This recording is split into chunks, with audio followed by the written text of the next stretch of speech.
The baby wasn't Stay crying. behind me. I'll That's handle what this. terrified They have Elena guns. Navarro The most baby. as she stumbled I know. through the blizzard, Trust me. her I'm arms scared. wrapped around 3-week-old Hey, you're Noah, being feeling so his tiny brave. chest rise and fall in Thanks. shallow, desperate breaths. I've got you. The silence where there should have been wails. The stillness where there should have been struggle. 3 weeks old and already fighting for his life. Stay close. Hold on Behind her, tight. 6-year-old Mom, Iris it's so clutched her coat cold. with I'm white-knuckled tired, Mommy. fingers, I know. her small We're almost face there. hidden beneath a hood crusted We're here, with my ice. loves. Home at The girl's last. lips It's had so cracked and cold, bled Mommy. hours ago. I know, She sweetie. didn't Let's get complain. inside. She just held on one hand, gripping her mother's coat, the other pulling 4-year-old Theo forward through snow that reached his waist. Theo hadn't spoken in 2 days. Not since the men came to their apartment. Not since Elena had grabbed her children and run into the night with $47.50 in her pocket, a car that died 2 miles back and nowhere left to go but forward. The forest road stretched endlessly ahead, white on white, the world reduced to wind and ice, and the terrible knowledge that if they stopped moving, they would never move again. Elena's legs were lead. Her chest felt crushed, as if the cold had crawled inside and wrapped itself around her ribs, squeezing tighter with every breath. She couldn't feel her fingers anymore. Couldn't feel her toes. The numbness had climbed to her wrists, her ankles creeping higher with each passing minute like a slow-motion drowning. Noah stirred slightly in her arms. His tiny face had gone pale, lips faintly blue, and Elena pressed her frozen cheek against his chest just to feel the flutter of his heartbeat. Still alive. Still alive, still alive. The wind screamed through the pines like something hunting, like something that knew exactly where she was and how long she had left. "Mama," Iris's voice was barely audible over the storm. "I'm cold." The words broke something in Elena's chest. 6 years old and trying so hard to be brave, trying so hard not to cry. "I know, baby." Elena's voice cracked, just a little further. It was a lie. She had no idea how far they'd walked, no idea where they were going. The bus station had been closed.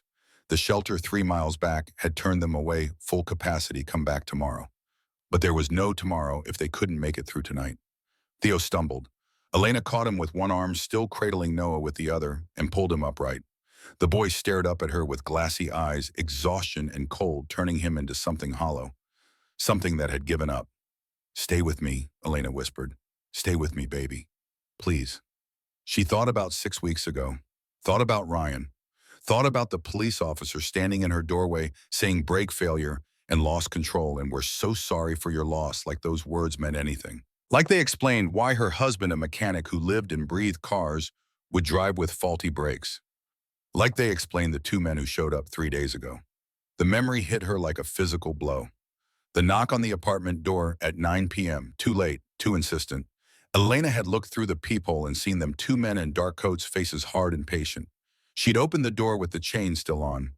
The first man was pale, bald, with a scar bisecting his left eyebrow. Russian accent thick as smoke. "Mrs. Navarro, we need to talk about your husband's debt." "My husband is dead." "Debt doesn't die with the person." The second man was shorter, heavier, with Cyrillic tattoos crawling up his knuckles. $50,000. Your husband owed. Now you owe." "I don't have $50,000. I don't have anything." The bald man smiled. It was worse than a threat. "Then we have a problem." He'd pulled out his phone, showed her a photo. Iris at school. Theo at the playground, Noah in his stroller outside the grocery store. "Beautiful children," the man said softly. "Would be a shame if something happened to them." Elena had slammed the door, grabbed her kids and run. Out the fire escape, down the alley, into her car. The engine had been making strange noises for days, another expense she couldn't afford to fix. They'd driven until 2 miles back, it gave up entirely with a grinding shudder and a cloud of steam. Then they'd walked until walking became impossible, and now here they were, in the middle of a blizzard with nowhere left to run. The wind shifted and Elena lost her footing. She went down hard. Noah clutched against her chest, Iris crying out, Theo collapsing beside her in the white void. For a moment, Elena couldn't move, couldn't think. The cold was everywhere, inside and out, and it would be so easy to just close her eyes, so easy to let the exhaustion win. Then Noah made a sound. Not a cry, just a small, weak noise that barely qualified as human. Elena forced herself up, forced her legs to work, forced air into her lungs that felt like shattered glass. "Get up," she told her children. Told herself, "We're not dying here." But her voice sounded hollow, sounded like a lie. That's when she saw the lights.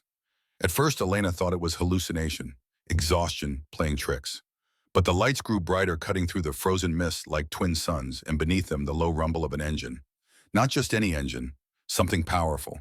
Something that didn't belong on this god-forsaken road in the middle of nowhere. The black SUV emerged from the storm like a shadow-given form, headlights blinding ice crystals swirling in its wake. It slowed as it approached, tires crunching through fresh powder with the confidence of something that could go anywhere, do anything unstoppable. It stopped 10 feet away. The sudden silence was heavier than the storm. Snow continued to fall, but time itself seemed to pause, the world holding its breath, waiting. Elena instinctively stepped backward, pulling Iris behind her. Theo pressed against her legs. Her mind flooded with images, headlines, warnings, stories whispered in kitchens and parking lots about women who got into cars with strange men and were never seen again. But she couldn't run. Her body had reached its limit. Her children were dying. And whatever was about to happen had already been set in motion the moment she'd opened her apartment door to those two men 3 days ago. The driver's door opened. He stepped out slowly, deliberately, his long black coat hanging open despite the cold. The wind should have cut through him. The snow should have driven him back inside. But he stood there like the storm was an inconvenience, not a threat. Tattoos crawled up his neck and disappeared beneath his collar, dark ink against skin that seemed untouched by frost. His hair was dark, slacked back despite the wind, and his eyes were a pale green that caught the headlights and reflected them back like a predator's. He looked like someone the cold had learned to fear. Behind him, 3 more men emerged from the vehicle. One was older, gray-haired, with the posture of someone who'd spent time in uniform. Another was younger, broad-shouldered, hands tucked into his coat pockets. The third stood slightly apart, watching the tree line, as if threats could come from anywhere. They didn't speak, didn't rush forward. They simply stood there, a wall of muscle and intent, waiting for their leader to make the first move. The man in front studied Elena, not with lust, not with pity, with something colder. His gaze moved from her face to Noah in her arms, to Iris clinging to her coat, to Theo's trembling form pressed against her legs. He took in the soaked clothing, the blue-tinged lips, the frostbite creeping across her knuckles. Then his eyes narrowed. When he finally spoke, his voice was quiet, controlled, but it carried a weight that made Elena's stomach drop. Who did this? The question hung in the air like smoke. Elena didn't understand. Her mind scrambled. Who did what? What does he mean? What does he want? The man took one step closer, snow crunching beneath expensive shoes that had no business being out here. Who, he repeated slower now, each word deliberate, did this to you? Elena's breath hitched. The question wasn't what she expected. It wasn't who are you or what are you doing here. It was something else entirely. Something that assumed blame, assumed a crime, assumed someone was responsible. And that assumption changed everything, because he was right. Someone had done this. Her voice came out, broken, barely a whisper. I don't know what your children are freezing. He cut her off, not with anger, but with fact. His eyes flicked to Noah again, and something shifted in his expression. Not softness, but recognition. How long have you been out here? I don't... Elena's thoughts were sluggish, her words stumbling. Hours, maybe. My car stopped. I tried to walk, but... Where were you going? Anywhere. The truth spilled out. Anywhere that wasn't there. The man studied her for another long moment. Then he turned his head slightly, not taking his eyes off her, and spoke to the men behind him. Heat, now. One of them moved immediately, returning to the SUV.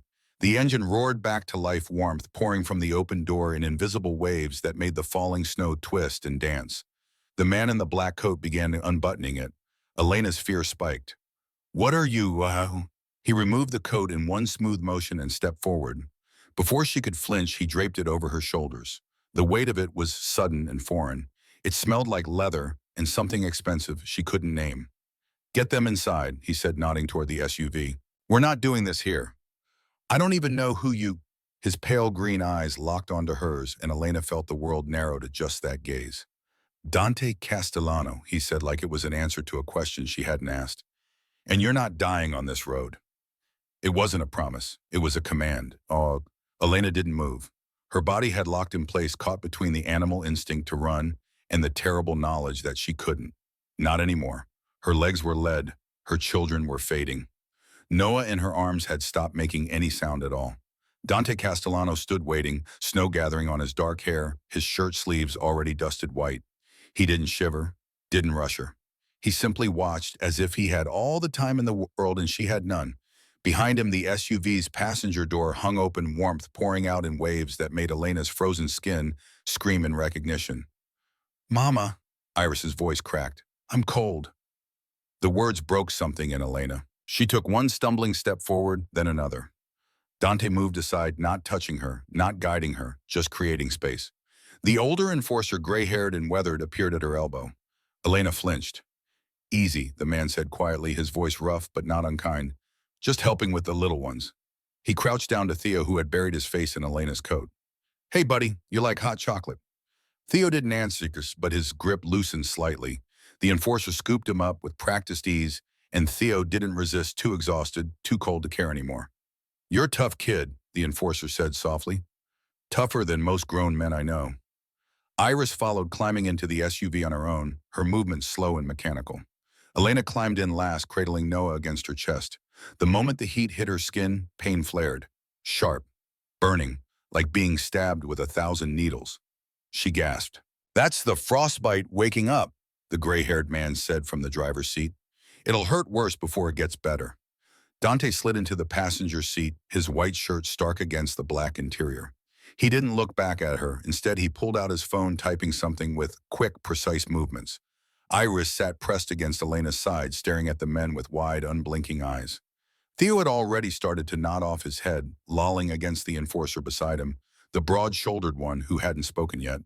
Elena wanted to pull her children away from these strangers, to put herself between them and danger. But the warmth, the stillness, the sudden absence of wind, it was dismantling her piece by piece. "Where are we going?" she managed, her voice hoarse. Dante didn't turn around. "Somewhere safe." "I don't know you." "No." He glanced at her in the rearview mirror, those pale green eyes catching hers. "But you know what you were running from." Elena's stomach dropped. "How did you—" "Because people don't end up on that road by accident." He pocketed his phone. "And women with 3 kids don't walk into a blizzard because they want to." Iris tugged on Elena's sleeve. "Mama, who are these people?" Elena had no answer that wouldn't sound like a lie. Dante turned slightly in his seat, looking past Elena to Iris. His expression didn't soften exactly. It simply became still, controlled. "What's your name?" he asked. Iris hesitated, then whispered Iris. "Iris." He repeated it like he was memorizing it. "You did good out there, taking care of your brother. That's hard." Iris blinked, surprised. Dante's gaze shifted to Theo, now sleeping, then to Noah in Elena's arms. He stared at the infant for a long moment. Too long. Something tightened in his jaw. "How old?" he asked. 3 weeks, Elena whispered. The gray-haired driver swore under his breath. Dante's voice dropped quieter now, but with an edge that made the air feel thinner. 3 weeks and someone thought it was smart to put you on the street. It wasn't a question. Elena's throat tightened with emotion. "I didn't have a choice." "Everyone has a choice." Dante turned back around, facing forward. "The question is, who made yours for you?" The SUV began to move, tires crunching through snow with steady, confident traction. The storm was still raging outside, but inside the world had become small, contained, almost surreal. Elena watched the back of Dante's head, the tattoos on his neck, shifting slightly as he tilted his head to look out the window. She tried to reconcile the man who had given her his coat with the man whose name she'd never heard but somehow felt she should have. "Why did you stop?" she asked. Silence.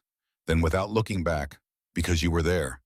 It wasn't an answer, or maybe it was the only one he had. The broad-shouldered enforcer beside her finally spoke, his voice low and even. "Boss doesn't like mess." Dante shot him a look in the mirror. The enforcer shrugged slightly. "What?" "It's true." "Mess," Elena repeated, the word bitter in her mouth. "Is that what I am all—" "No." Dante's voice cut through the cabin like a blade. "You're what happens when someone makes a mess and doesn't clean it up." He pulled his phone out again, staring at the screen. His thumb hovered over something, then he made a call. It rang once. "I need a location prepped." Dante said, his tone flat, businesslike. 3 kids, medical on standby, full heat, supplies, the usual. A pause. "No, not another word. Just do it." He hung up. Elena felt the weight of the coat still draped over her shoulders. Too big, too expensive, too surreal. She looked down at Noah in her arms, the tiny chest rising and falling more steadily, now color slowly returning to the small face. "I can't pay you," she said quietly. Dante didn't respond. I don't have anything, Elena continued, her voice shaking. No money, no house, nothing. I can't. Did I ask you for anything? Dante's eyes found hers again in the mirror. Elena swallowed. No. Then stop talking about payment. The finality in his voice left no room for argument. Iris leaned closer to Elena, her small voice barely audible. Mama, are they going to hurt us? Elena opened her mouth, but Dante answered first. No. One word. No explanation. No reassurance. Just certainty. Iris seemed to accept it in a way Elena couldn't. The girl closed her eyes, her head resting against Elena's arm, and within minutes she too had fallen asleep. Elena sat in the warm silence, holding her children, wearing a stranger's coat, riding in a vehicle she didn't recognize toward a destination she didn't know. And for the first time in 6 weeks, she wasn't running. She was being carried. The question was whether that made her safer or something else entirely. The SUV moved through the storm like it owned the road, steady and sure. Elena watched the world blur past the window, white curtain after white curtain, trees bending under the weight of snow, the occasional flash of a road sign swallowed by darkness. Time felt strange, elastic. Minutes could have been hours. She lost all sense of it. Iris and Theo slept against her, their breathing finally steady, their skin no longer that terrifying shade of blue. Noah stirred occasionally, making small sounds that felt like miracles. She was afraid to close her eyes, afraid that if she did, she'd wake up back on that road. Or worse, she wouldn't wake up at all. The gray-haired driver broke the silence first. Name's Victor, he said, glancing at her in the rearview mirror. In case you were wondering. Elena nodded, unsure what else to do. That's Owen. Victor nodded toward the broad-shouldered man beside her. And the quiet one in the back is Raphael. She hadn't even noticed the third enforcer seated in the rear cargo area, still watching the road behind them, as if threats could materialize from the storm itself. Dante already introduced himself. Victor continued, a hint of something in his voice. Amusement, maybe, or warning. But you probably figured that out. I didn't actually, Elena admitted. I've never heard that name before. The silence that followed was heavier than it should have been. Victor and Owen exchanged a glance. Even Raphael looked up. Dante said nothing, but his shoulders shifted slightly. A tell so small, Elena almost missed it. Where are you from? Owen asked carefully. Here, the city. I've lived here my whole life. Elena's arms tightened around Noah. Why? No reason, Dante said, flatly ending the conversation before it could continue. But Elena caught the look Victor gave him, something between concern and confusion. The SUV turned off the main road onto something narrower, better plowed. Industrial buildings appeared through the snow, then residential streets, then finally a gated property with high walls and security cameras that tracked their approach. The gate opened without anyone pressing a button. They pulled into an underground garage, bright, pristine, climate-controlled. The storm suddenly absent, as if it had never existed. The concrete was dry. The air was warm. The silence felt wrong after so much wind. Dante stepped out first. Bring them inside, medical room. Victor moved quickly, opening Elena's door. She climbed out on shaking legs, still holding Noah and Owen, helped Theo down while Iris clung to Elena's coat. Where are we? Elena asked. Safe, Dante said without looking back. They walked through a corridor, clean, modern, utterly silent, and into a room that looked more like a private clinic than anything else. Examination table, medical equipment, cabinets stocked with supplies. A woman in scrubs was already waiting, middle-aged with kind eyes and steady hands. I'm Dr. Mitchell, she said gently, approaching Elena. I'm going to check the children. Make sure there's no serious frostbite or hypothermia complications. Is that all right? Elena wanted to say no, wanted to grab her children and run again, but Theo's fingers were still too pale. Iris's lips were cracked and bleeding. And Noah, yes, Elena whispered. Please. Dr. Mitchell worked efficiently, checking vitals, examining extremities, asking questions in a calm, professional tone that somehow made Elena want to cry. The children were malnourished, dehydrated, suffering from exposure, but alive, treatable. They'll need rest, warmth, and proper nutrition, Dr. Mitchell said, wrapping Theo's hands in careful bandages. But they're going to be okay. Elena's knees buckled. Owen caught her before she hit the ground, guiding her to a chair. Easy. When's the last time you ate? Elena couldn't remember. Get her food, Dante said from the doorway. And water, now. Owen left immediately. Dante stepped into the room, his pale green eyes moving over the children with that same unsettling focus. Not intrusive, not predatory, just observant, like he was cataloging damage. Dr. Mitchell, he said quietly. How bad? They'll recover fully with proper care, she replied, adjusting Iris's IV line. But another hour in that storm. She didn't finish the sentence. She didn't need to. Dante's jaw tightened. He turned to Elena. I need you to tell me what happened. Lena looked at her children. Iris already asleep again. Theo curled up on the examination table. Noah finally breathing peacefully in a warmed bassinet. I don't even know where to start, she said. Start with your husband. The words hit like a slap. Elena's head snapped up. How did you? You're wearing a wedding ring, Dante said. But you said I when you talked about running, not we, past tense, and everything you didn't say. He crossed his arms. So where is he? Dead. The word tasted like ash. 6 weeks ago.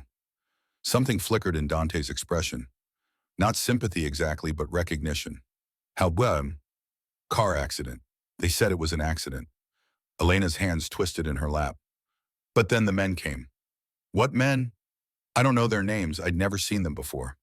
Elena's voice started to shake. They showed up 3 days after the funeral. Said my husband owed money. Said he'd been working for people who expected debts to be honored even after death. Dante went very still. What kind of work? I don't know. He never told me. He said it was consulting, security, something corporate. Her voice caught. I didn't ask questions. We needed the money and he always came home, so I thought, how much did they say he owed? $50,000. Elena laughed bitterly. $50,000 I've never seen for work I didn't know existed from people whose names I've never heard. Did they give you any names? Elena shook her head. Just that the debt was real, that it would be collected one way or another. Dante's eyes darkened. Did they threaten the children? Elena's silence was answer enough. A week after the funeral, then again 2 weeks later. Then they came to the apartment 3 days ago. They didn't knock. She wrapped her arms around herself. I grabbed the kids and left through the fire escape. Dante pulled out his phone, typing rapidly. Describe them. One was tall, bald, had a scar across his eyebrow. The other was shorter, heavy build, tattoos on his hands. Russian letters, I think. Dante stopped typing. Victor, standing in the doorway, now swore quietly. What? Elena asked, her heart stopping. Do you know them? Dante looked up, and for the first time, Elena saw something dangerous move behind his eyes. Yeah, he said softly. I know exactly who they work for. Elena's heart hammered against her ribs. Who? Who do they work for? Dante slipped his phone into his pocket, his expression unreadable. It doesn't matter right now. It doesn't. Elena stood up too fast, the room tilting slightly. They threatened my children. They drove us into a blizzard. How does it not matter? Because right now, Dante said, his voice level but firm, your kids need sleep, food, and warmth. The rest comes after. Elena wanted to scream, wanted to demand answers. But Theo whimpered in his sleep, and Iris's small hand twitched beneath the blanket, and the fight drained out of her as quickly as it had risen. She sank back into the chair. Dr. Mitchell approached with a sympathetic look. He's right, you know. Your body is running on adrenaline and fear. When that wears off, you'll collapse. Let me at least check your vitals. Elena submitted to the examination numbly. Blood pressure elevated. Signs of malnutrition. Early stage frostbite on 3 fingers. Dr. Mitchell worked in silence, bandaging, administering IV fluids, offering quiet instructions about rest and recovery. Owen returned with a tray, soup, bread, water, and what looked like hot tea. The smell alone made Elena's stomach clench with sudden, desperate hunger. Eat slowly, Dr. Mitchell warned. Your system needs to adjust. Elena forced herself to take small sips of the soup. It was rich, warm, real. She couldn't remember the last time she'd tasted something that wasn't from a gas station or a food bank. Dante watched from the doorway, arms crossed, face carved from stone. He didn't speak, didn't move, just observed with that same unnerving intensity. Finally, Elena couldn't take it anymore. What happens now? Now, Dante pushed off the doorframe. You and the kids get moved to a room upstairs. You sleep. You recover. That's it. And then what? And then we figure out who thought putting a woman with a newborn on the street was acceptable business practice. The way he said it made Elena's skin prickle. Not a question. A promise. I don't understand, she said. Why do you even care? Dante was silent for a long moment. Then he moved to the bassinet where Noah slept, looking down at the tiny, peaceful face. Something shifted in his expression. Something old and buried. Get some rest, he said quietly. Tomorrow we talk. So The East Wing suite was nothing like Elena expected. Not a cell, not a warehouse, not some cold industrial space. It was a suite, 3 beds with clean white linens, a private bathroom with fresh towels, a small kitchenette stocked with food, soft lighting that didn't hurt to look at, and heat, blessed steady heat that made Elena's eyes sting with relief. Victor and Owen laid Theo and Iris in their beds with surprising gentleness. Dr. Mitchell positioned Noah's bassinet where Elena could see it from anywhere in the room. "I'll check on them every few hours," Dr. Mitchell said, "but they should sleep through the night. Their bodies need it." Elena nodded, unable to form words. One by one they filed out. Victor, Owen, Dr. Mitchell. Dante was the last to leave, pausing at the door. "There's a phone on the table," he said without looking back. "You need anything, press 1. Someone will answer." Dante. He turned slightly, just enough that she could see his profile. "Thank you," Elena whispered. For a moment he said nothing. Then, "Get some sleep, Elena. Tomorrow we figure out who thought they could do this without consequences." The door closed with a soft click. Elena stood alone in the warm, quiet room, listening to her children breathe. And for the first time in 6 weeks, she let herself cry. Not from fear, from something dangerously close to hope. Dante didn't go to his office. He stood in the hallway outside the East Wing for longer than he should have, staring at the closed door, listening to the silence that meant Elena and her children were finally resting. His jaw clenched so hard his teeth ached. "Boss," Victor's voice came from behind him, quiet and careful. "You good?" Dante didn't answer immediately. When he did, his voice was flat. "Conference room. 10 minutes. Everyone. Everyone.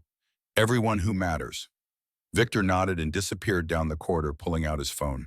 Dante walked slowly toward his office, each step measured, controlled. He passed guards who straightened immediately, staff who averted their eyes, cameras that tracked his movement with silent diligence. His empire, his structure, his rules. And someone had broken them. He entered his office, dark wood, minimal furniture, floor-to-ceiling windows, showing the storm still battering the city, and moved straight to the bar. He poured 2 fingers of whiskey, stared at it for a moment, then set it down untouched. Alcohol dulled edges. He needed his edges sharp. His phone buzzed. A message from Owen. Check the databases. Bald guy with the scar matches Alexei Volkov's crew. The other one too. Confirmed. Dante's knuckles went white around the phone. Volkov. Of course it was Volkov. Another message, this time from Raphael. Word on the street is Volkov's been doing freelance collections. Small jobs, under the radar. Nobody thought it warranted reporting. Dante typed back with controlled precision, "Conference room." Now. He grabbed his suit jacket from the back of his chair and shrugged it on fingers, working the buttons with mechanical efficiency. He checked his reflection in the window. Hair still perfect despite the storm. Tattoos visible at his collar. Eyes cold and focused. This was the version of himself that made men confess without being asked. He left the office and walked toward the conference room, his footsteps echoing in the empty corridor. He could hear movement ahead, voices being lowered, chairs scraping, the sudden quiet that preceded judgment. When he opened the door, 12 men were already seated around the long table. His inner circle. Victor at his right hand, Owen beside him, Raphael across the table. Then the others, lieutenants who controlled different territories, different operations, different revenue streams. Men who had proven themselves through loyalty, competence, and the ability to follow the rules that kept this empire from devouring itself. One chair was conspicuously empty. Dante didn't sit. He stood at the head of the table, hands resting on the back of his chair, and let the silence stretch until it became uncomfortable. "Someone want to tell me," he said quietly, "why a woman with 3 children, one of them a newborn, was on a forest road in a blizzard tonight?" No one spoke. "Anyone?" Dante's voice didn't rise. It didn't need to. A younger lieutenant, Thomas Ambitious, still learning, cleared his throat. "Boss, if this is about unsanctioned collections..." "It's not about unsanctioned collections." Dante's eyes cut to him. "It's about who got collected." Thomas went pale. "Her husband worked for someone in this room." Dante continued, his tone surgical. "Small jobs, security, transport, low-level logistics. He died 6 weeks ago in what the police called an accident." He paused. Convenient timing, considering he'd just finished a job that went sideways. Victor shifted. "Boss, we looked into that. Clean crash. No evidence of tampering." "Maybe." Dante's gaze swept the table. "But what happened after wasn't clean at all. Because someone decided that a dead man's debt was worth collecting from his widow, from his children. The room was silent enough to hear breathing. $50,000, Dante said. That's what they told her she owed. 50,000 for work she didn't know about. Deals she wasn't part of. Arrangements she never agreed to. He leaned forward slightly. So, I'll ask one more time. Who authorized collection on a civilian widow with 3 kids? The empty chair seemed to grow larger. Owen spoke up, his voice rough. Simon missed his 6 p.m. check-in today. He's never missed one in 8 years. Simon, Dante repeated the name like it tasted bad. My lieutenant, the one who handles debt collection and enforcement. The one who knows, because I've said it a dozen times, that women and children are off limits unless they're active participants. He straightened. Was she? Dante's voice cracked like a whip. Was Elena Navarro moving product laundering, money running operations? No, sir, Thomas said quietly. Then why? Dante said, each word deliberate. Did Alexei Volkov's men show up at her apartment? Why did they threaten her children? Why did she end up on that road? Raphael cleared his throat. Volkov's been doing freelance work, collection jobs for anyone paying. We thought it was outside our territory. So you thought, Dante's laugh was cold, you thought it was fine for someone to use my city, my connections, my infrastructure to terrorize a woman whose husband died working for us. The temperature in the room dropped. Here's what you didn't think, Dante continued. You didn't think about what it means when a newborn nearly freezes to death because someone wanted to squeeze $50,000 out of a corpse. You didn't think about what that says about this organization, about our rules, about what we allow. He pulled out his phone and set it on the table. A photo appeared on the screen, Elena holding her children in the snow, taken from the SUV's dash cam. The image was stark, brutal, undeniable. That, Dante said, is what happens when we ignore our own standards. Victor leaned forward. Boss, what do you want us to do? Find Simon Gray. Find out if he authorized this. Find out if he knew Volkov was collecting in our territory. Dante's voice went quiet again, which was somehow worse than if he'd shouted. And find out who else thought this was acceptable. And Volkov, Dante's smile didn't reach his eyes. Volkov gets a visit tonight. I want to know who hired him, what the real debt was, and why he thought children were fair game. You want us to bring him in, Dharma? No. Dante picked up his phone. I'll handle Volkov personally. You find Simon. The men stood to leave, but Dante's voice stopped them. One more thing. They turned. This isn't about the money. This isn't about territory. This is about the fact that someone in our organization thought fear was a substitute for discipline. He looked at each of them in turn. Fear is loud. Responsibility is quiet. And right now we've been too loud for too long. He dismissed them with a nut. As they filed out, Victor lingered. You really going after Volkov tonight in this storm? Dante stared at the photo still on his phone. Elena's terrified face. Iris clinging to her coat. Theo barely standing. Noah too still. Yeah, he said softly. I am. Because some lines once crossed require immediate correction. He looked up at Victor. And Alexei Volkov just crossed the only one that mattered. The storm hadn't let up. If anything, it had grown worse. Wind howling like something alive, snow falling so thick the headlights barely cut through it. The SUV moved through the streets like a shadow wiper's working overtime. The world outside reduced to fleeting impressions of buildings and streetlights. Dante sat in the passenger seat, staring straight ahead, his face carved from stone. Victor drove in silence. Owen and Raphael sat in the back, weapons-checked, faces grim. This wasn't a negotiation they were heading toward. It was a reckoning. Address confirmed, Raphael said, checking his phone. Warehouse District. Volkov's using it as a base for his freelance operations. 3 guards outside, maybe more inside. How many total? Dante asked quietly. Best guess, 8 to 10. Dante nodded once. We go in fast, no drawn-out theatrics. I want Volkov alive and talking. Everyone else is negotiable. Understood. The warehouse came into view, a squat industrial building with rusted siding and broken windows. The kind of place that had been abandoned by legitimate business years ago. 2 men stood outside, smoking, shoulders hunched against the cold. Rifles slung casually across their backs. Sloppy. Dante's jaw tightened. Men who got comfortable got careless. And careless men made mistakes that cost other people everything. Victor pulled the SUV to a stop 2 blocks away, engine idling. How you want to play this? Front door, Dante said, checking his weapon, a sleek Glock custom grip already loaded. They see us coming. They'll either run or fight. Either way, we're faster. They exited the vehicle into the blizzard, the cold hitting like a physical blow. Dante barely felt it. His focus had narrowed to a single point, The warehouse, the men inside, the answers he needed. They moved quickly, efficiently. Years of working together, making words unnecessary. Owen circled left, Raphael right, while Dante and Victor approached head-on. The guards noticed them too late. Hey, who the hell? Owen hit the first one from behind, a quick strike that dropped him without a sound. Raphael disabled the second with practiced efficiency. Both men were zip-tied and gagged before they could even think about shouting. Dante didn't break stride. He reached the door, tested it unlocked. Another sign of sloppiness, and pushed it open. Inside, the warehouse was dimly lit, space heaters glowing orange in the corners, providing just enough warmth to make it bearable.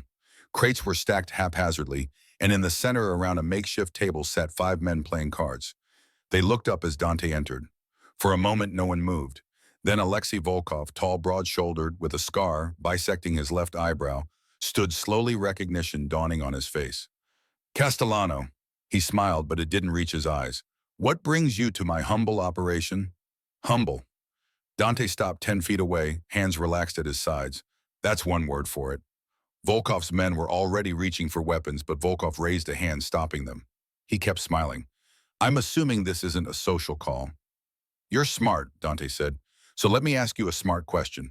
Who hired you to collect on a dead man's debt? The smile faltered. I handle a lot of collections. You'll need to be more specific. Elena Navarro, widow, 3 kids, one of them a newborn. You sent your boys to her apartment, threatened her, forced her to run. Volkov's expression shifted. Not guilt, calculation. That was just business, he said. Client wanted their money. I provided the service. Business. Dante repeated the word slowly. You call terrorizing a woman with a newborn business. I call collecting debts business. Volkov shrugged. She knew the score. Her husband worked for dangerous people. Died owing dangerous money. That's on him, not me. Who was the client? That's confidential. Dante's hand moved to his weapon. Behind him, Victor, Owen, and Raphael did the same. The temperature in the warehouse plummeted. Volkov's men tensed, but their boss kept his composure. You really want to start a war over one woman, Castellano? I don't want to start anything, Dante said, his voice surgical. I want to finish something. Someone used my city, my territory, my infrastructure to collect a debt that didn't exist. And you were stupid enough to think children were acceptable leverage. I never touched the kids. You didn't have to. Dante's eyes were ice. You put them on the street in a blizzard. You made a newborn fight for every breath. That's the same thing. Volkov's jaw tightened. Listen, I was hired to do a job. I did it. If you've got a problem with who hired you? The words weren't loud. They didn't need to be. Volkov stared at Dante, weighing his options, calculating odds. Finally, he sighed. Simon Gray, your lieutenant, said the husband had stolen from an operation, died before making it right. The debt needed collecting one way or another. The name hung in the air like poison. Victor swore under his breath. Owen's hand tightened on his weapon. Dante felt something cold and sharp settle in his chest. Simon hired you directly. Yeah, paid half up front. Promised the other half when the debt was cleared. Volkov's smile returned thin and ugly. Seemed like easy money. Guess it wasn't. Guess not. Dante raised his weapon in one smooth motion, barrel aimed directly at Volkov's chest. Here's what's going to happen. You're going to give me every detail. Dates, amounts, instructions, everything Simon told you. Then you're going to shut down every collection operation in my city and never come back. And if I don't, then your men find you in pieces, and this warehouse becomes a crime scene investigation that lasts 6 months. Dante's finger rested on the trigger. Your choice. Volkov's composure finally cracked. He glanced at his men, outgunned, outmaneuvered, outclassed, and raised his hand slowly. Fine, fine. I'll talk. Smart man. Dante lowered his weapon fractionally. Start with when Simon first contacted you. Volkov talked for 15 minutes straight. Dates, meetings. The exact instructions Simon had given, including the explicit order to make it hurt enough that she understands consequences. He talked about the $50,000, which wasn't real debt, but penalty collection, punishment for Ryan Navarro's supposed betrayal. With every word, Dante's expression grew colder. When Volkov finally finished, Dante stood silent for a long moment. Then he pulled out his phone and made a call. It rang twice. It's me, Dante said. Simon Gray. Find him. Bring him to the estate. I don't care where he is or what he's doing. You have 2 hours. He hung up. Volkov watched nervously. So, we good? No. Dante's voice was flat. We're not good. You leave this city tonight, you don't come back. You don't take jobs here. You don't even drive through here. You forget this place exists. And there is no if. Dante turned to leave, then paused. One more thing. That 50,000 you were supposed to collect, consider it your exit fee. You owe it to Elena Navarro. You've got 1 week to deliver it. Cash. To a location I'll send you. Volkov's face went red. Dante looked back, and whatever Volkov saw in his eyes made the words die in his throat. 1 week, Dante repeated, or I come back. He walked out into the storm, his men following. The question had been answered. Now came the harder part, dealing with the man who'd authorized it all. His own lieutenant. His responsibility. His failure. Back at the estate, Elena couldn't sleep. She lay in the bed staring at the ceiling, listening to her children breathe in the darkness. Iris, Theo, Noah.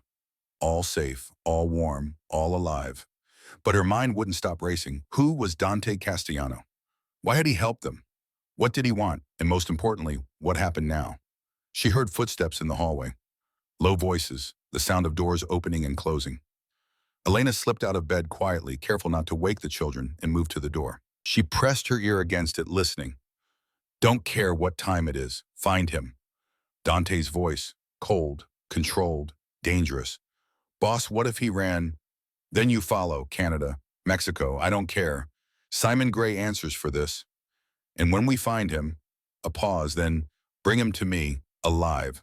I want answers before I decide what comes next.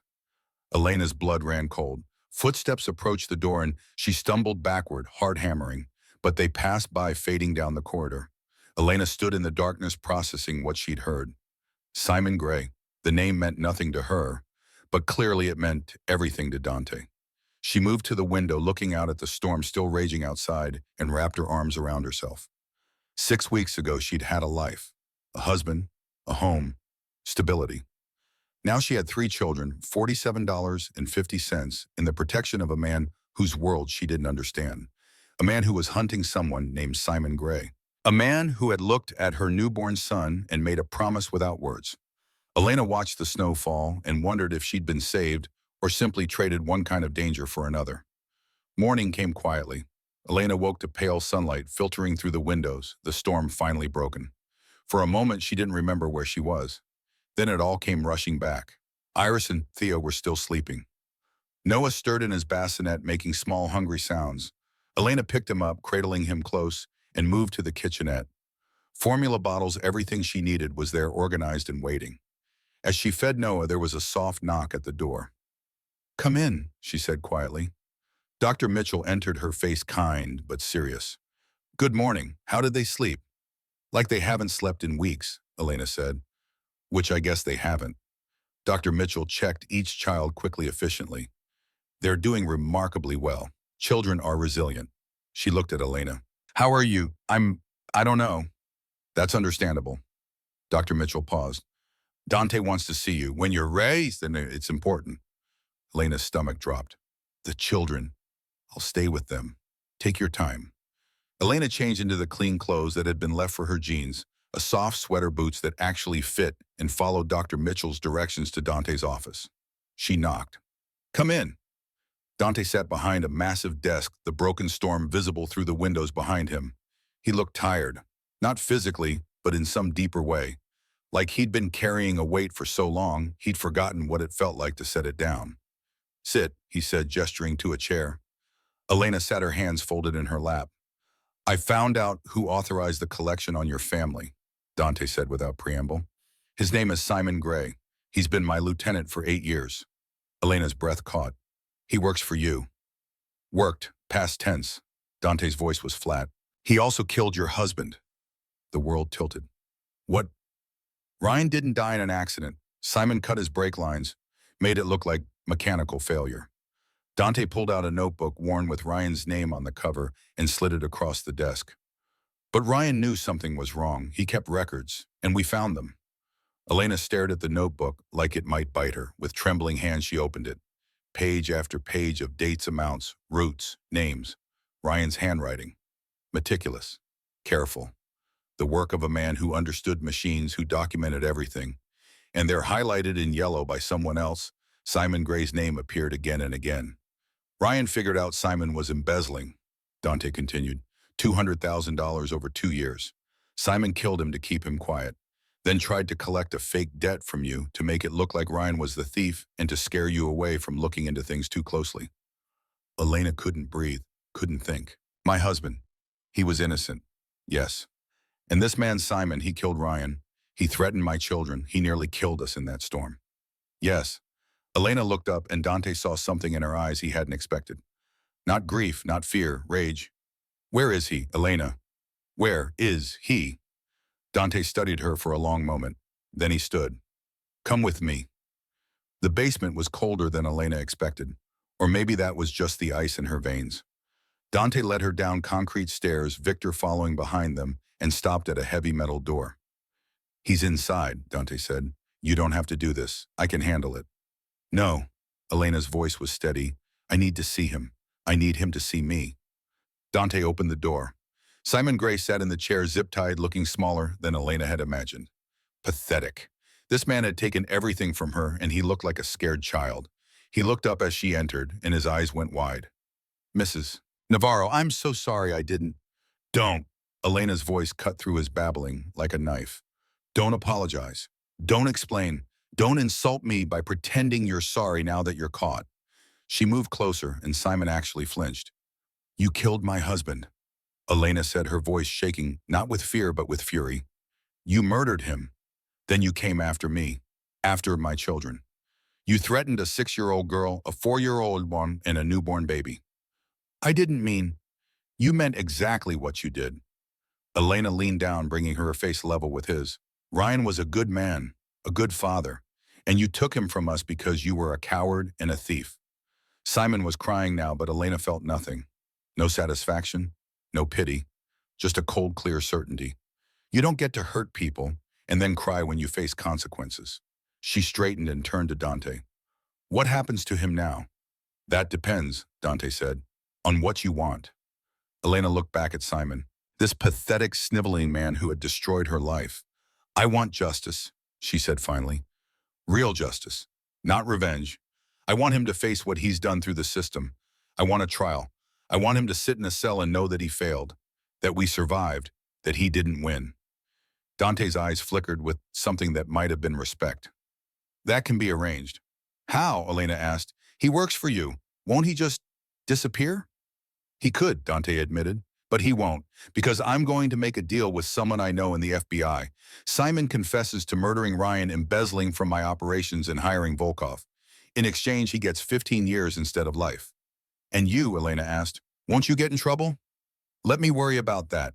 Dante pulled out his phone. Victor, bring Agent Morales here. Tell her I have something she's been wanting for a long time, a confession from inside my organization. As Victor left to make the call, Elena looked at Simon one last time. You're pathetic, she said quietly, and I'm done being afraid of you. She walked out without looking back. Simon's interrogation lasted 3 hours. Dante extracted every detail. The embezzlement, the murder, the fake debt, the threats. All of it recorded, documented, irrefutable. By the time FBI agent Rachel Morales arrived, Simon had confessed to everything. She sat in Dante's office, a recording device on the desk between them, her expression carefully neutral. You're really doing this, she asked, handing over one of your own? He stopped being one of mine the moment he threatened children, Dante said. And he murdered a civilian. That breaks every rule I have. What's the catch? No catch. He confesses to everything. You get your conviction, he gets 15 years. Everyone wins. Except you lose a lieutenant. I lost him the moment he forgot what we stand for. Agent Morales studied Dante for a long moment, then nodded. Deal, but Castellano, this doesn't make us friends. Wouldn't dream of it. She stood collecting the recording that Dante had already prepared. For what it's worth, what you did for that woman and her kids, that's not nothing. It's not enough, Dante said quietly, but it's a start. Late afternoon, Dante found Elena in the garden room, a glass-enclosed space filled with plants, warm and humid, the broken storm visible through the windows. She stood with her back to him, looking out at the snow-covered city. Simon's been arrested, Dante said. FBI has everything they need. He'll go away for a long time. Elena nodded without turning around. Thank you. Don't thank me. This is my mess to clean up. It's not your. It is. Dante's voice was firm. He worked for me. My oversight. My failure. Silence settled between them. What happens now? Elena asked, finally turning to face him. To me and the children. Dante pulled an envelope from his jacket. Inside was a key and an address. There's an apartment downtown, 2 bedrooms, safe neighborhood, good schools nearby. Lease is paid for 6 months. After that, it's up to you. Elena stared at the key. I can't. You can, you will. Dante pulled out another envelope, thicker. This is money, not a loan, not charity. It's what Ryan would have been paid for the work he did before Simon killed him. Consider it back pay. Dante, there's also this. He slid a business card across. A nonprofit downtown. They're looking for a bookkeeper. I made a call. The job is yours if you want it. Elena felt tears blur her vision. Why are you doing all this? Dante was quiet for a long moment. Then he walked to the window, hands in his pockets, looking out at the city. 14 years ago, he said quietly, my sister Isabella died in a car accident.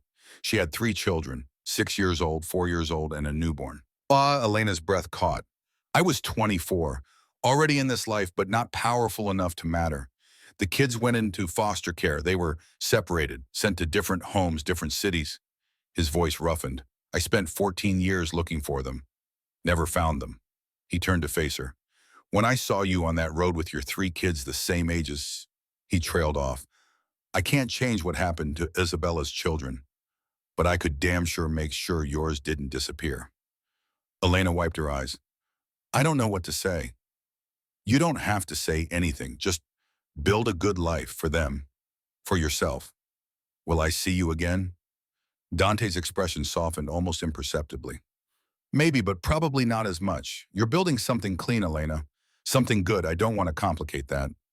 Elena crossed to him and held out her hand. Thank you, she said, for everything. Dante took her hand, not a handshake, just a brief clasp, a connection. Take care of those kids. Always. 4 weeks passed like a dream. Elena moved into the apartment with help from Victor and Owen. It was perfect in its simplicity. 2 bedrooms, a kitchen that worked, windows that locked, heat that didn't require begging. The building had security cameras. The neighbors were quiet. The school 3 blocks away had accepted Iris immediately. It felt like a life. The nonprofit job was exactly what Elena needed. Real work, predictable hours, health insurance. Her boss was kind, the work familiar enough that her old bookkeeping skills came back quickly. Iris thrived at school, made friends, brought home drawings that Elena hung on the refrigerator like gallery pieces. Theo's nightmares faded. He started talking again. Joined other kids at the playground without clinging to Elena's legs. Noah grew stronger every day, put on weight, started smiling. Elena was building something, slowly, carefully, but building. She saw Dante's people occasionally. Victor checking in, Owen dropping off groceries, that were going to waste anyway. Dr. Mitchell stopping by to examine the children, just to be thorough, but never Dante himself.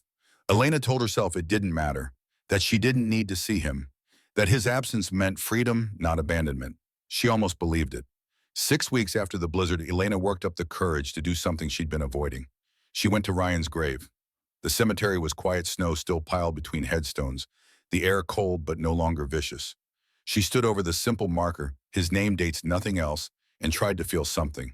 Grief, anger, loss. Instead, she felt numb. I know the truth now, she said quietly. I know you didn't betray us. I know you were trying to protect us. The wind rustled through bare trees. Simon's in prison. The man who killed you is paying for what he did. Elena wrapped her arms around herself. The kids are safe. We're going to be okay. She paused. I'm letting go now. Of the fear, of the running, of everything that happened. She looked at the headstone. Thank you for trying, for keeping those records, for loving us even when you couldn't tell us everything. She turned and walked away without looking back. That evening there was a knock at her door. Elena checked the peephole, habit now automatic, and her breath caught. Dante stood in the hallway, hands in his coat pockets, looking somehow both out of place and perfectly natural. She opened the door slowly. Hi. Hi. He didn't move to enter. I wanted to check on you, make sure everything's working out. It is. Elena stepped aside. Do you want to come in? Dante hesitated, then nodded. Inside the apartment looked lived in now. Children's drawings on the refrigerator, toys scattered across the living room, evidence of life. Dante took it all in silently. They're asleep, Elena said. Early bedtime. School nights. School. Dante's mouth curved slightly. That's good. Thanks to you. Thanks to you, Anne, Dante corrected. You're the one doing the work. I just removed obstacles. Elena poured 2 cups of coffee without asking, handing him one. They sat at the small kitchen table, the silence comfortable rather than awkward. I went to see Ryan's grave today, Elena said finally. Dante's expression didn't change. How was it? Clarifying. Elena wrapped her hands around her mug. I realized I'd been carrying his choices like they were mine. His debts, his secrets, his consequences. But they weren't mine. They never were. No, Dante agreed quietly. They weren't. I wanted to thank you, Elena continued, for showing me that, for giving me space to figure out who I am without fear. You don't owe me thanks. I know, that's why I'm giving it anyway. Elena met his eyes. You didn't have to do any of this, but you did, and it mattered. Dante set down his coffee carefully. I should go. Why? The question stopped him. Because staying longer than necessary creates expectations, he said. And expectations create obligations. I don't want you to feel obligated. What if I just want you to stay? Dante looked at her, really looked like he was seeing past the words to something deeper. Then he shook his head slowly. You're building something good here, Elena. Something clean. I don't belong in that. Why not? Because I'm not clean, Dante said gently but firmly, and I never will be. He stood and moved toward the door. Elena followed. Dante. He paused, hand on the doorknob. Thank you, she said again, for everything. He nodded once, then left the door closing softly behind him. Elena stood there for a long moment, staring at the space where he'd been feeling something shift in her chest. Not loss, exactly. Recognition. That sometimes the greatest kindness was knowing when to step back. 3 months later. The coffee shop was warm, busy with the morning rush. People ordering lattes and pastries, laptop screens glowing, conversations blending into comfortable noise. Elena sat by the window watching Iris and Theo at the playground across the street. Noah, now 6 months old, slept peacefully in the stroller beside her. She'd gotten a promotion at work. The apartment felt like home now. The children were thriving. Iris had made honor roll. Theo had joined a soccer team. Noah was growing strong and healthy. Elena had built a life. Not the life she'd imagined, not the life she'd had before, but a life nonetheless. Her phone buzzed. A text from an unknown number. Volkov delivered. Full amount. Where do you want it sent? Elena stared at the message. $50,000. The fake debt. Blood money. She typed back Children's Advocacy Center on 5th Street. Anonymous donation. 3 dots appeared. Then, he'll like that, Elena smiled and pocketed her phone. The door to the coffee shop opened, bringing a gust of cold air and a familiar figure. Dante Castellano stepped inside, shaking snow from his coat. His eyes scanned the room, automatically landing on Elena almost immediately. He looked surprised to see her. Then something else. Please, maybe. Careful. Elena raised her coffee cup slightly in greeting. Dante approached slowly, stopping a respectful distance from her table. Mind if I sit? Please. He sat ordering black coffee when the waitress appeared. They sat in companionable silence for a moment, watching the children through the window. They look good, Dante said finally. They are good. Elena smiled. Iris made honor roll. Theo joined a soccer team. Noah's sleeping through the night. And you? Elena considered the question. I'm good too. Actually good. Not just surviving. I'm glad. More silence. Not awkward, just present. I heard about Volkov's payment, Dante said. Victor told me what you did with it. It felt right, Elena said. Using money that came from pain to help prevent more pain. Closing the circle. Dante nodded slowly. I learned from someone, Elena added, meeting his eyes. Someone who showed me that power matters most when you use it to protect people who can't protect themselves. Dante's expression flickered. Surprised. Touched. Guarded. I'm not sure I deserve that much credit.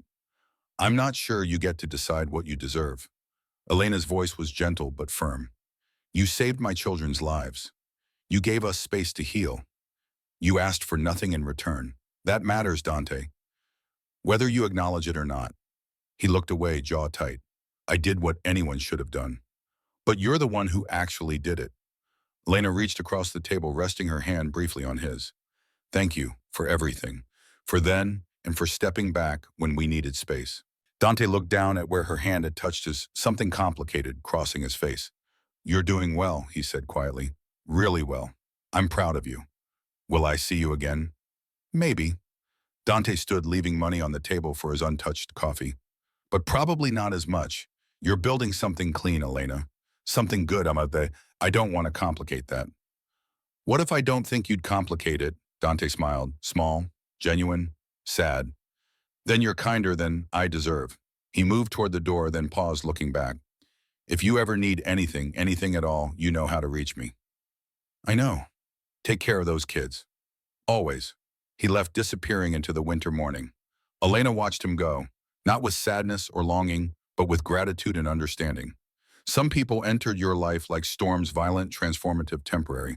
They changed everything, then moved on, leaving you fundamentally altered, but ultimately free. Dante Castellano had been her storm, and she'd survived, more than survived. She'd learned that she was stronger than she'd known, that asking for help wasn't weakness, that accepting kindness wasn't debt, that building a new life from ruins was possible. Across the street, Iris waved frantically, calling Elena to come watch her go down the slide. Theo was already climbing the ladder. Noah stirred, ready to wake. Elena gathered her things, paid her bill, and stepped out into the cold. The snow was falling again, gentle this time, beautiful rather than threatening. The kind of snow that transformed the world without trying to erase it. She crossed the street to her children, and when Iris grabbed her hand, pulling her toward the playground, Elena went willingly. Because this was her life now. Not perfect, not without scars, but hers. Chosen, built, fought for. And that made all the difference. 3 months later, Elena received a letter. No return address. Inside, a single piece of paper with 3 words. I found them. Beneath it, 3 photos. Young adults, early 20s. 2 women and a man. They had Isabella's eyes, the same pale green as Dante's. And at the bottom, in Dante's handwriting, thank you for reminding me what we're supposed to protect. They want to meet you someday, if that's okay. They said their aunt would have liked you. Elena held the letter for a long time, vision blurring with tears. Then she picked up her phone and typed a message to the number she'd saved as simply D. Of course it's okay. Bring them whenever you're ready. We have plenty of room at the table. The response came quickly. Sunday, 2 p.m., 3 roses.